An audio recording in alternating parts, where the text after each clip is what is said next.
Hello and welcome to Most Clicked. I'm Nathan from Smile and I'm joined by Kyle from The Education Marketer and Matt also from Smile.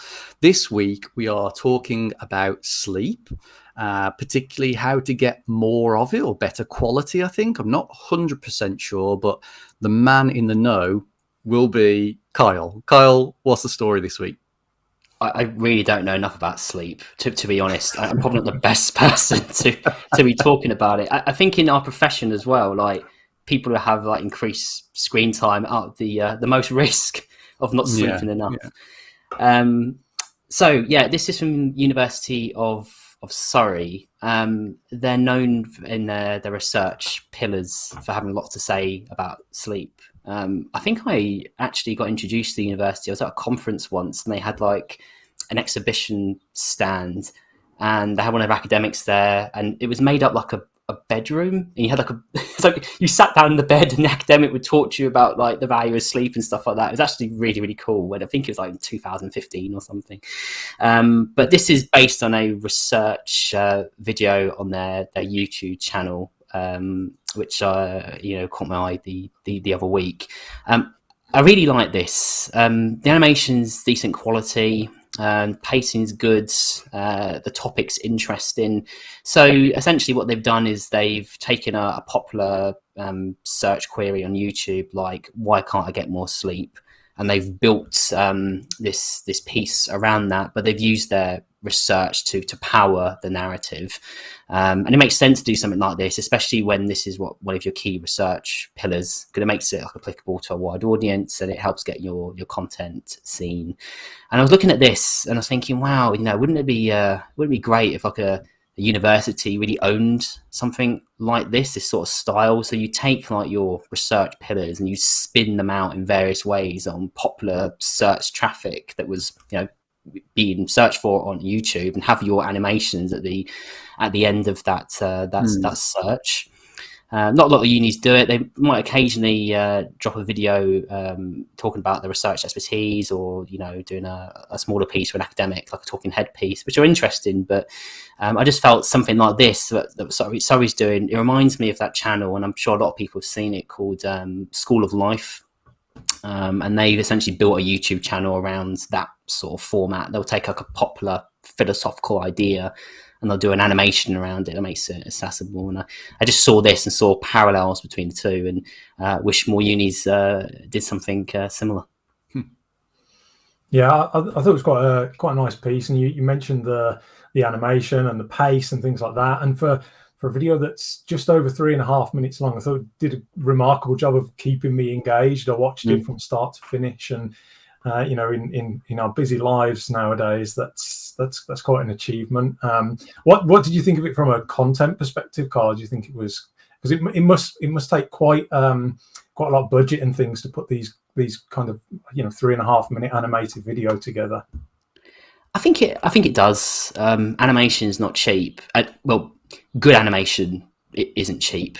But I think especially in the light of something like Ref, and also marketing teams work very hard to get their research content seen and make it applicable to like a wider audience, i.e. the public, who want to see how universities can benefit them, and what the research and its meaning to them essentially. I think something like this is quite valuable, because if you think about it, like, okay, you can have great research on your website, but it doesn't matter how great it is, if no one sees it, its value isn't as high as it could be, is it? And think about the amount of money that goes into research and reputation campaigns, and updating websites for Ref and all that sort of thing. And this is not small change. So actually doing a content series based on your research interests and your research like pillars, monetary wise, probably makes a lot more sense, especially if you can get it on the back of like general search queries on YouTube, and it's done in a compelling way, and you can actually make a thing of it on your YouTube channel. I mean, I did think when I was looking at Surrey's, I was thinking, this is so cool. I wish they'd done it with other areas of expertise. I'd actually watch it.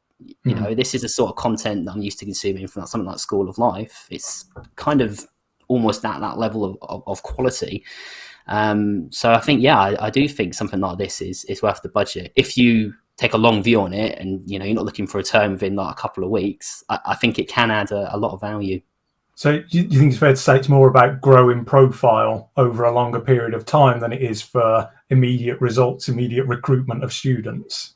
I think so. But as we know, reputation can help recruitment. I think, if you're a student and you're consuming content from a university in a way that's interesting to you. I mean, look at Chichester's TikTok account, right? Most students on there I think they're aged between 14 and, I might get this wrong, it's 14 and 19 years of age. And for a lot of them, that's the first time they ever come across a university, and they've discovered it in their For You feed because it's of interest to them and sort of content that Chichester's produced. Same for YouTube. If you're on YouTube and you happen across a video about a certain topic that's of interest to you, and then you might by chance subscribe to it or something like that, you can attract students through reputation, but the window is, as you say, it's a long game. You wouldn't just do this if you're down on numbers. It's not a quick fix. It's like they're actually leading their content with a concept. Like it's a reason to actually subscribe to their YouTube channel. Really, like for a lot of universities who use that platform as a marketing platform, if you subscribe, it's just going to feel like you're being sold to relentlessly. Whereas with this, it feels like you're going to learn some things. It really fits it actually into the ethos of a university really well. And I personally like that it leads with a concept, Yeah, I agree. And I think I do genuinely feel that higher ed is one of the greatest, has the greatest potential for content marketing of any sector, because the whole thing's based on content and education. And in content marketing, you're either like entertaining or educating.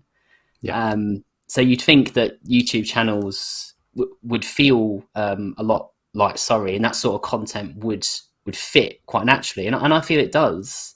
But it takes a lot to commit to that, and we're all aware of like internal pressures in universities and how YouTube can become quite a battleground for the sort of content that you put on there. But I feel if you went down one of those routes and said, okay, we're going to use this YouTube channel for research content or whatever it is, but I reckon you probably could have a lot of traction over time. I mean, I'm gonna massively oversimplify, but surely if it's all part of a wider strategy, if you design your content and have your content calendar where this thing drops regularly, it's not the only way, it's part of a much wider field of vision. Like it can really play into the university's strengths. I mean, Matt and I at Smile, we've been preaching for years about how universities should be more like publishing houses, or at least their websites should be more like publishers than they should brochures. And I think it's the same with this sort of video content. This feels like, what did you say it was called? School of Life? Yeah, that's the one. I'm not going to lie, never heard of that before. I'm furiously Googling it behind the scenes. But I know the sort of thing that you mean for sure. And I can see the parallels. And if universities did think a little bit more like that, not in totality, but just a part of their strategy, I think it would really benefit them. But it's that thing. And we suffer from it as well. I think it's that you got to turn up regularly every week or on some sort of set cadence. And that can be, that can be difficult. It feels a little bit like a leap of faith sometimes, I think. Yeah, I agree with that. Sometimes it's a lot easier to keep a cadence once you've established a format. I know for my own publishing, like if I think about how certain topics I want to talk about, I write those down in advance or whatever it is, and I decide how I'm going to do that. It becomes a lot easier. So you're not scrambling for that thing to publish. So I think having something like research videos or whatever the regular project is, it can help you overcome that barrier.